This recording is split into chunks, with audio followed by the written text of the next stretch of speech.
İtibariyle Eiffel Kulesi'nin yanından geçiyoruz. On passe juste à côté de Tour Eiffel. On est dans la Seine.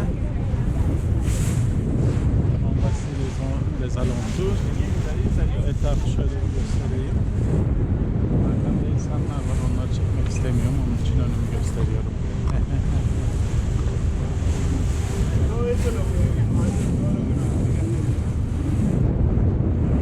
Az evvel de kapadım çünkü telefonumla da fotoğraf çekeyim dedim öyle ya.